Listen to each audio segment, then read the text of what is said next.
Rodor. Olá, este projeto é uma continuação não oficial do podcast Rodor Cavalo, Beterraba Leitora agora em áudio, para ler e reler as crônicas de Gelo e Fogo. Boa tarde a todas as beterrabas. Hoje vamos conversar sobre o capítulo Cat 4 e os desdobramentos da teimosia dos irmãos Baratheon. Pegue a sua maracujina, pó de tijolo e vamos ao capítulo. Então, vamos ao resumo. Na véspera da batalha, Renly é morto por uma sombra misteriosa. Catelyn e Brienne são as únicas testemunhas, e fogem do acampamento para não serem confundidas como assassinas. Capítulo e discussão. Já dizia o velho ditado, tal mãe, tal filha. Assim como a Sansa, Catelyn abre o seu capítulo numa forma muito introspectiva, mostrando que a filha aprendeu bem com a mãe, ou até mesmo puxou bastante do sangue Tully. O capítulo em si divide-se em dois momentos principais, Cat pensativa no septo e Cat no pavilhão de Renly. Cat pensativa no septo. O lado religioso de Catelyn é bastante exacerbado nas crônicas, ainda mais depois que ela se tornou conselheira de guerra de Robb. Com o pai, Lord Roster, se aproximando da morte a cada dia que passa e o luto dela pelo Nediço aumentando, é cada vez mais notável que ela se embrenha mais e mais nesse matagal de religiosidade melancólica. Some, ainda, a dor de sentir a falta das filhas, a distância dos dois mais novos, e o autojulgamento de sua atuação como péssima mãe para Bran e Rickon, e o afastamento de Robb, cagada da libertação de Jaime. Podemos falar sobre o acontecimento no capítulo que acontecer de fato, e temos uma mulher que está se sentindo só, antagonizada pela irmã, isolada do mundo e apenas com os sentimos e as poucas pessoas queridas para confortá-la. O septo em questão é pequeno e humilde, com as paredes servindo de altar e nicho para as imagens dos 7 aspectos de Deus, a mãe, o pai, a donzela, o guerreiro, a velha, o ferreiro e o estranho, feitas todas com desenhos meio toscos de carvão, já que está de noite. Sorwendel Manderly deixou um achote para iluminar o lugar enquanto Cat rezava lá dentro. E isso, minha gente, é a parte interessante. Primeiro, temos o que chamaria de mini prenúncio. O achote lança diversas sombras na parede, iluminando as faces das imagens. E não muito depois, Cat avistará a face de Stannis na sombra que matou o irmão. Mas, agora, temos a mente de Sra. Stark fazendo-a pensar no que as sombras bruxuleantes fazem aos rostos. Se me permitirem um momento nerd de ciência, esta parte me lembrou muito sobre alguns sítios arqueológicos dos Homens das Cavernas, onde desenhos rupestres foram encontrados, e muitos deles feitos um sobre o outro. Os pesquisadores, se bem me lembro, franceses, não entendiam o porquê dos desenhos estarem amontoados se tinham toda uma caverna para utilizar. Então, um deles teve a brilhante ideia, usar a mesma tecnologia de iluminação que nossos ancestrais tinham à época. Resultado, com a luz de tochas, as sombras e as luzes projetadas nas paredes das cavernas moviam-se naturalmente. E somado a isso, temos os desenhos amontoados. Com este jogo de luz e sombra dançantes, os desenhos se moviam, quase como numa versão extremamente arcaica e antiga do cinema quadro a quadro. Voltando para o livro, com as luzes dançando, Cat identificou diversos rostos nos aspectos de Deus. O pai a fez lembrar-se do pai, Roster Tully, morrendo lentamente em Correrio. O guerreiro a fez lembrar-se de Stannis e Renly, Robb e Robert, Jaime Lannister e Jon Snow. Ora, vejam só, né mesmo, chegando até mesmo a ver um pouco da área. A mãe a fez lembrar-se de sua mãe, Minisa Tully. E numa segunda cuspida de luzes do achote, viu sua irmã, Lysa, por pouco tempo, até reconhecer Cersei Lannister naquele rosto. É aqui, nesta passagem, que Cat chega à conclusão da bastardia dos filhos de Cersei. E é, também, onde temos um pensamento dela sobre a rainha. Cersei também é mãe. Não importa quem é o pai daquelas crianças, ela sentiu-as chutando em seu ventre, deu-lhes a luz com a sua dor e seu sangue, alimentou-as em seu peito. Se forem mesmo de Jaime. Refletindo sobre o pai das crianças, ela também chega à conclusão, Cersei matou todos os que pôde, Stannis está vivo, e que descobriram seu segredo. E Bran também viu algo que poderia ser usado de evidência contra ela e, talvez, o irmão. Ela termina seu momento a sós com uma oração aos 7, focado um pouco mais na velha, pedindo por sabedoria, e seguiu para o pavilhão de Renly.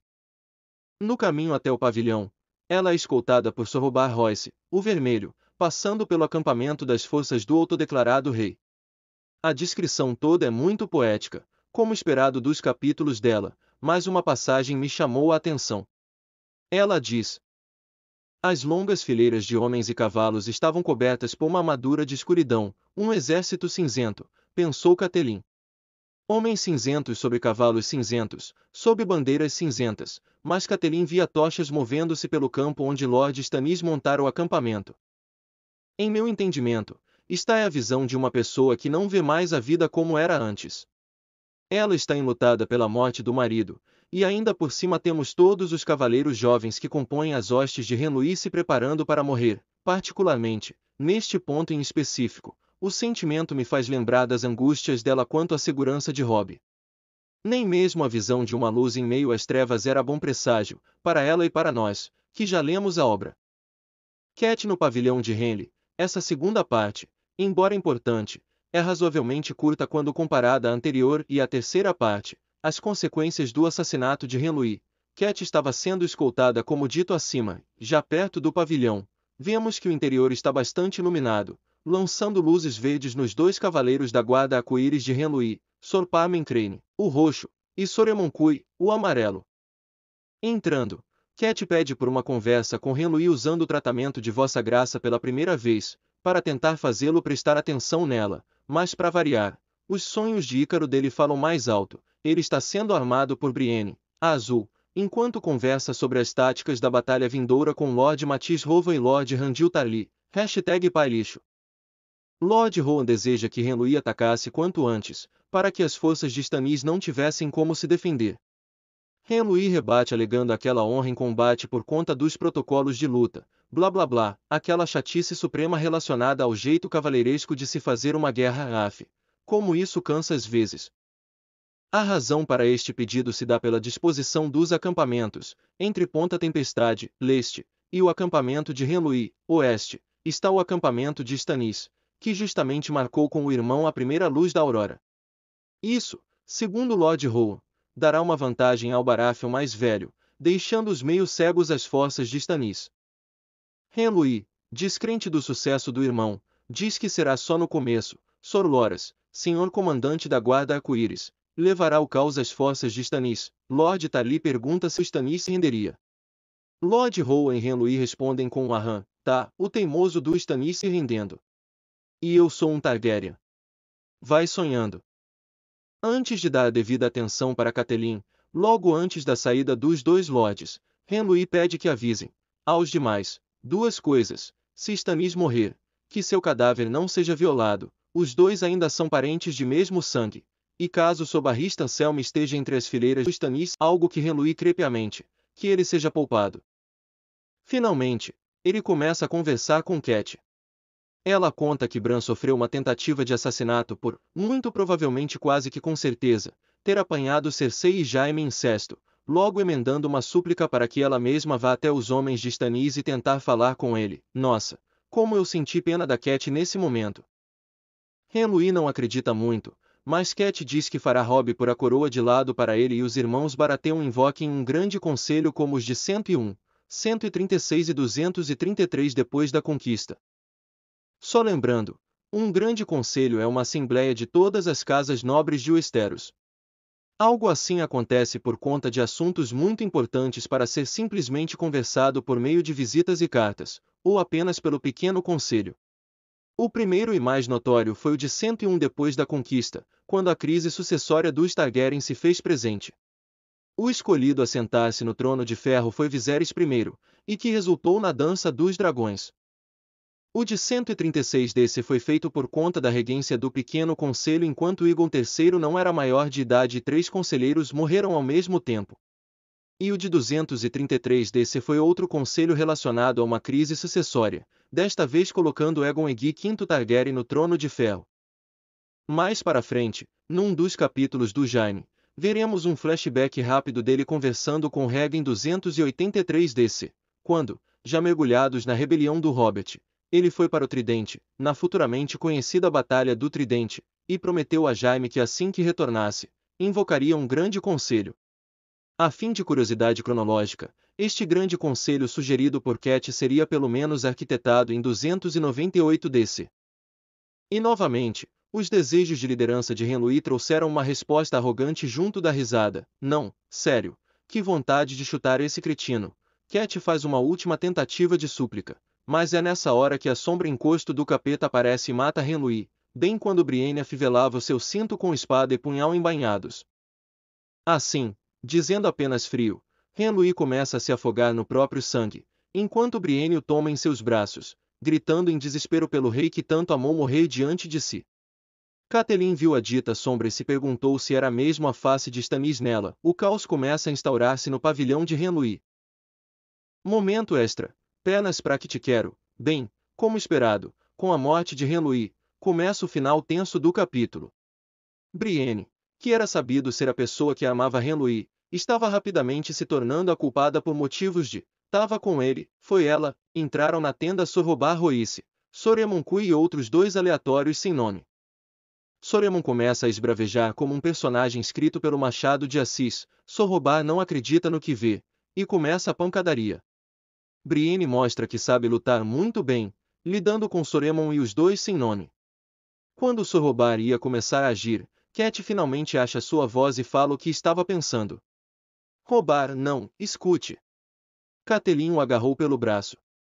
Estão cometendo uma injustiça, não foi ela. Ajude-a. Escute-me, foi Stannis. O nome estava em seus lábios antes mesmo de conseguir pensar no modo como lá chegará, mas, quando proferiu, soube que era verdade. Juro. Você me conhece. Foi Stannis quem o matou. O cavaleiro hesita, o que dá tempo para Cat o convencer, afirmando que foi por alguma feitiçaria ou magia negra. Aliás, eu não sou fã do termo magia negra. Carrega muita carga pejorativa. Se quiser saber mais sobre o termo, eu recomendo este episódio, do podcast Mundo Freak Confidencial, sobre o tema. Além de jurar pelo túmulo de Nedi e pela honra dela como Stark, Sorrobar então fica para conter a onda de caos que já se espalha por todo o acampamento. As duas saem do pavilhão, com Cat dizendo a Brienne como agir para não chamar a atenção. Mais distantes da confusão, as duas conversam rapidamente, Brienne lamentando tê-lo em seus braços apenas na hora da morte, e Cat afirmando que foi Stannis o perpetrador do assassinato. Elas se encontram com Sor Wendell, Hal Mollen e Sor Pavin Frey confirmando que não haverá batalha, saindo dali rapidamente a cavalo. Enquanto a alvorada ilumina a região, ela começa a pensar no que aconteceu. Stannis tinha todo o poderio de Ponta Tempestade e Jardim de Cima. E aquilo que a fez gelar a espinha com a fala de Stannis na véspera, "Eu sou o rei legítimo", declarara ele, com o maxilar cerrado, duro como ferro, "e seu filho não é menos traidor do que meu irmão aqui. O seu dia também chegará." Se nos lembrarmos da análise feita pelas garotas no episódio 112, Uma Boa Carpideira, Cat 3, estes prenúncios de morte que aparecem nos capítulos da Cat são assustadores de serem vistos um livro antes de acontecerem de fato. Momento Ned Pomba. Não é um Ned Pomba, mas a causa da morte de Henry não foi confirmada, ainda, por nós. Porém, podemos intuir com razoável certeza que foi obra de Melisandre. O prólogo nos mostra que o Deus Vermelho possui poderes, e seus sacerdotes também, quando a Dama de Vermelho bebeu do veneno estrangulador e não morreu. Teremos apenas no capítulo da Voz 2 uma ideia que pode confirmar o que suspeitamos: a morte de Henry foi, de fato, obra da sacerdotisa. Momento Geografia. Particularmente, nenhum em especial. O capítulo se passa nos arredores de uma vila muito próxima de Ponta Tempestade. Não há, realmente, uma necessidade de marcar no mapa onde estão. Cusão alerte. Nenhum propriamente dito, embora tenha uma passagem que dê a entender que pode ser um cusão alerte. Pouco depois de Cat pedir uma conversa para Henry, "Por favor, prossiga, Lord Matisse, Vossa Graça", disse Matisse Rova, lançando um olhar de canto de olho para Catelyn. Como estava dizendo. Pode ser paranoia minha, pode. Mas vamos nos lembrar de que ao lado dele, estava o pai que disputa ferozmente com Tywin Lannister pelo posto de pai lixo de Westeros. Não é difícil chegar à conclusão que Matisse Rovan pode ser um arrombado machistinha da pior espécie como Randyll Tarly também é, principalmente quando Catelyn vem ao encontro de Henry como enviada de Robb Stark. Por ser mulher e mãe dele, despreza mais que o normal. Fica aqui o cuzão alerte honorário. Momento Valar Morghulis. Valar Morghulis. Bem, o resumo já deu o nome de quem aumentou a contagem. Lord Henry Baratheon aumentou para 123 mortes totais. Momento Joffrey. Sir Ilyn, bring me his head. Assim, sendo franco, foi difícil de achar um grande momento Joffrey. Se eu fosse elencar, o maior de todos é a arrogância do Henry tratando a Catelyn como se fosse a última bolacha do pacote. Os fãs do Caçula Baratheon que me desculpe, mas esse jeito do Henry me incomoda muito. Ele é carismático como Robert, mas é um cretino que se acha superior aos demais por conta da autoproclamação feita por seu desejo de ser o centro das atenções. E essa teimosia e arrogância de família foi a derrocada dele. Momento Dracarys. Toda a cena no septo, embora bastante interna e introspectiva, foi bem feita, mostrando ser aqui o momento da descoberta de Cat acerca do incesto e suas repercussões. Fora que as memórias dela sobre o ensino religioso e a comparação com os velhos deuses foi muito interessante, até certo ponto, bastante melancólica. Bom, esse foi o episódio Catelyn 4, nos vemos dia 24. Texto por Vitor Figueiredo, transformado em áudio por Luiz administrador do Clube Rodor Cavalo. Confira a coluna do Vitor. vitor-figueiredo.medium.com. Siga nós nas redes sociais, Vitor Figueiredo 1428 no Instagram, Vitor F1428 no Twitter, Vitor com C, e no grupo do Rodor é Beterraba Leitora, e Clube Rodor Cavalo no Instagram, YouTube, TikTok, página no Facebook, e no Twitter é Clube Rodor Cavalo sem E. Todos os links estarão na descrição. Rodor!